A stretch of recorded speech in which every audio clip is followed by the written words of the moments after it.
આમાં મઢે આચા માણાને અને કોકડા ખેતર ઘસી નાખવામાં આપણે ધોળ્યા છે ને આપણા બાપા એ ચીઠી જોઈને ઘોડો ના થાય કે નાખે કે તમે ભોગવવા જ્યાં છો એટલે કઈ નડતું નથી જો આપણા કદાચ કરોડપતિ હોય તો બેંકમાં આપણું બેલેન્સ પડ્યું હોય ત્યાં લગીને ચેક પાસ થાય બેંક વાળા શરમ ભરે છે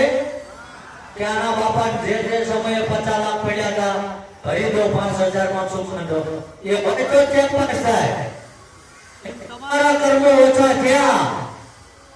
પુણ્ય ઘટી કારણ નડતર આવ્યું અને પુણ્ય કરવાની ચાલુ કરજો એટલે ભગવાન પાસે ક્યારે માંગવા જરૂર નથી ભગવાનને હાલવા આવવું પડે સમજાય આ ભૂમિમાં બેઠા છો જગ્યામાં બેઠા છો હા હું માનું છું કે આ બધું હોય પણ એ દાદાને આપી દો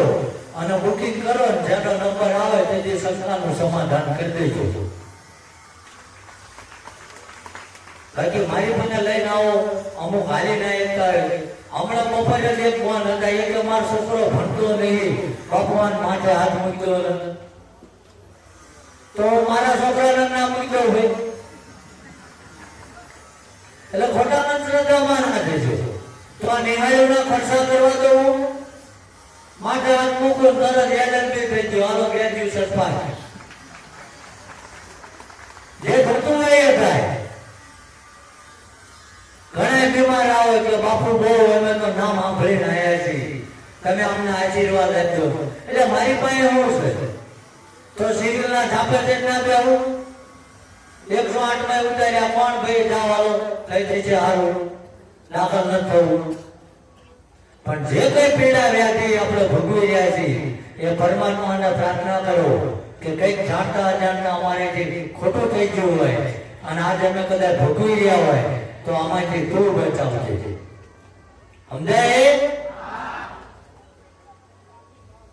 અને આ બધું હું ચમ બોલી શકું કે હું મહેનત કરીને ખાઉં છું તમારે બધાનું માગી ન લેતો અને બીજું વાત તમને એ પુરવાર કરવું છે કે તમે જ્યાં જોવડાવવા જશો મન કોઈનો વિરોધ નથી પહેરી હોય ગળામાં બે દોરા પહેરી અંદર પૂછવા બેહો ને તાર તમને એમ કે કામ થાય ને શું મૂકશો ક્યાં ચક ન કહેતા અને કાતો કે ધંધો હાલ છે મારો કેટલો ભાગ આવું કહે છે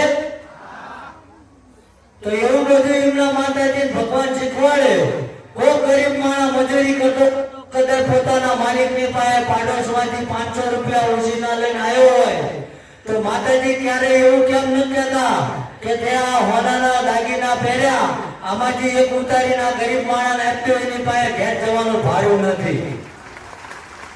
ક્યાં છે માતાજી વાત કે આ બધું મેં તને પહેરાયું છે આપી દો ગરીબ માણસને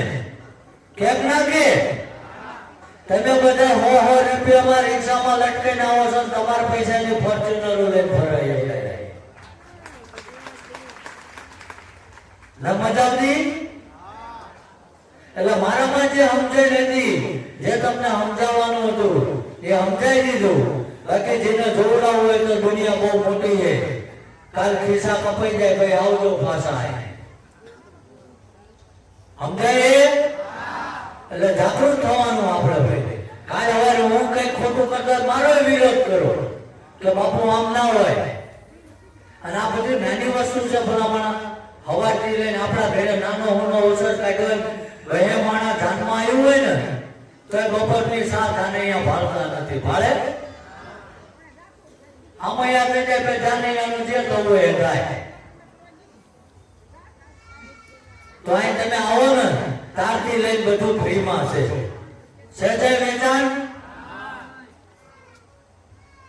તો પછી ભલા માણસ તો જઈને ભેખડે ભરાવતો વાંક આપણો હોય સમજાય છે ને સમજાતું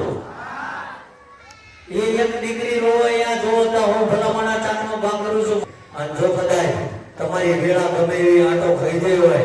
જો 21માં દાડો મારો ઠાકર આવે ના આવે પણ જો સાચું ભજન હશે તો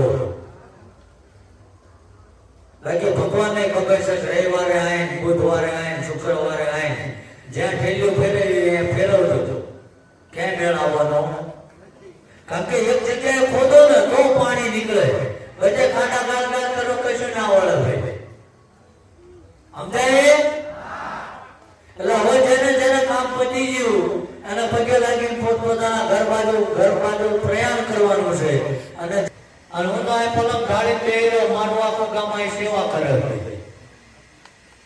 સમજાય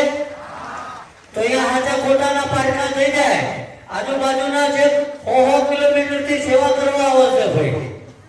તો આપણે સેવા ના કરીએ કોઈ કહી દે શાંતિથી મુકાબે આવન ભલામણા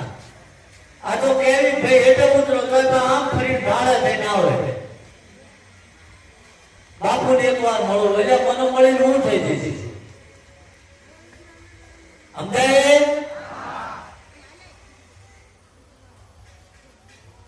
એટલે હવે જે વ્યસનમાં બાકી રહી જાય એને બોલાવવામાં આવશે